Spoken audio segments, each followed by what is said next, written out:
அஷ்ரஃப் அவங்க இருந்தாங்கன்னு சொன்னால் நிச்சயமாக நான் சொல்கிறேன், நான் செய்தது சரியென்று அவர் நிச்சயமாக என்னை ஆதரிப்பார்ன்றதை நான் சொல்லிக்கொண்டு, என்னென்னு சொன்னால் அவங்களும் எப்பயுமே நின்று கொண்டாங்க மக்கள் பக்கம்தான். அவங்க கட்சி வளர்க்குறதுக்கு வர இல்லை, அவங்க மக்களை வளர்க்கத்தான் வந்தாங்க. இன்றைக்கு அவங்க உயிரோடு இருந்திருந்தாங்கன்னு சொன்னால் நிச்சயமாக அவர் நான் எடுத்த முடிவை வரவேற்றிருப்பார்ன்னு நான் சொல்லிக்கொண்டு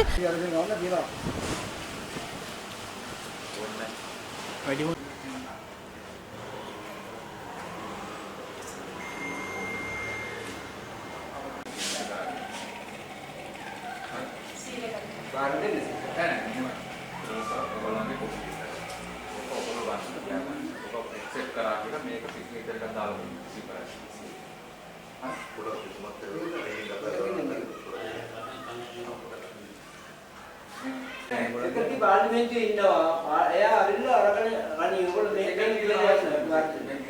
අර මෙතන කියලා යන්නේ. එතකොට මේ අපරාල්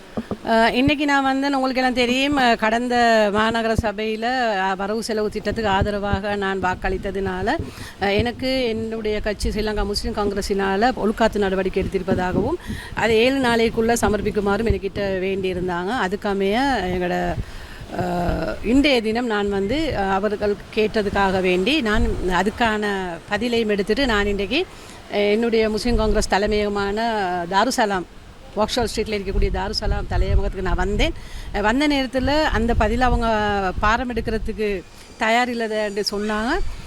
ஆகவே நான் இந்த இடத்துல சொல்லிக்கொள்கிறேன், இது ஜனநாயக நாடு. ஆகவே இதில் ஒரு ஜனநாயகம் இருக்குதான்றதை நான் மக்கள்கிட்ட நான் கேட்குறேன்.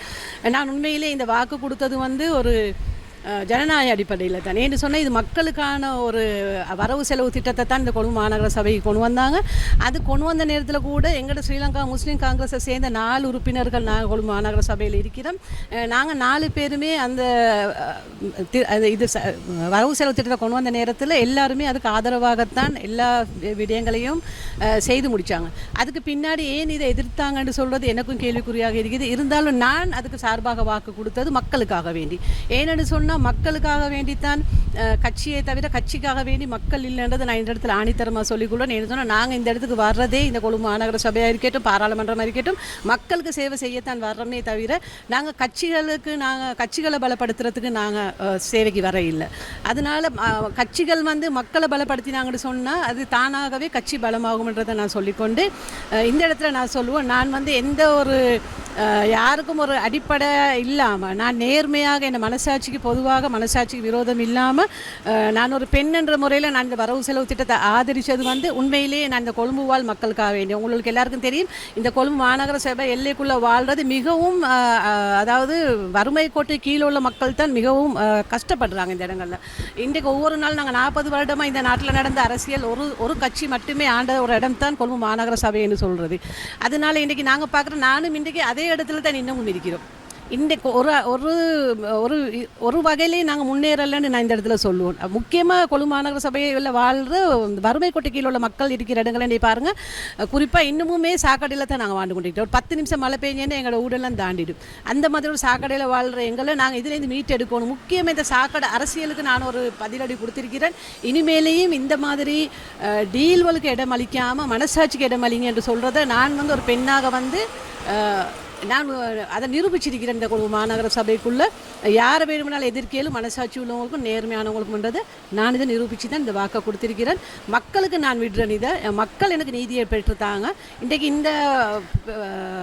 இதை பற்றி பேசுகிறவங்க, இந்த நாட்டில் இருக்கிற ஜனநாயகத்தை பற்றி மிகவும் உரத்த குரல் கொடுக்குற ஒரு கட்சி தான் ஸ்ரீலங்கா முஸ்லீம் காங்கிரஸ். எங்களோட மறைந்த தலைவர் அஷ்ரஃப் அவங்க இருந்தாங்கன்னு சொன்னால் நிச்சயமாக நான் சொல்கிறேன், நான் செய்தது சரியென்று அவர் நிச்சயமாக என்னை ஆதரிப்பார்ன்றதை நான் சொல்லிக்கொண்டு, என்னென்னு சொன்னால் அவங்களும் எப்பயுமே நின்று கொண்டாங்க மக்கள் பக்கம்தான். அவங்க கட்சி வளர்க்குறதுக்கு வரையில் அவங்க மக்களை வளர்க்கத்தான் வந்தாங்க. இன்றைக்கு அவங்க உயிரோடு இருந்திருந்தாங்கன்னு சொன்னால் நிச்சயமாக அவர் நான் எடுத்த முடிவை வரவேற்றிருப்பாருன்னு நான் சொல்லிக்கொண்டு, இந்த கட்சி ஜனநாயகத்தை பற்றி பேசினாலும் இன்றைக்கு எனக்கு நடந்தது நீங்கள் பார்த்தீங்கன்னு சொன்னால் இவங்கக்கிட்ட ஜனநாயகம் இல்லைன்றதை இந்த இடத்துல நீங்கள் எல்லாரும் பார்த்துருப்பீங்க.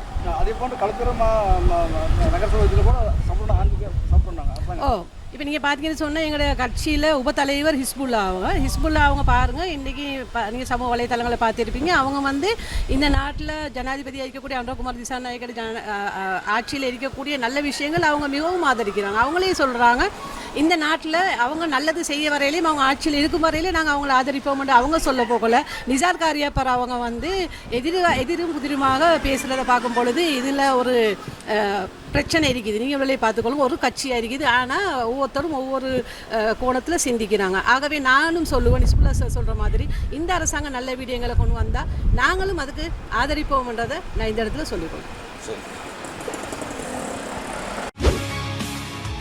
செய்திகளை உடனுக்குடன் தெரிந்து கொள்ள உடனே சப்ஸ்கிரைப் பண்ணுங்க.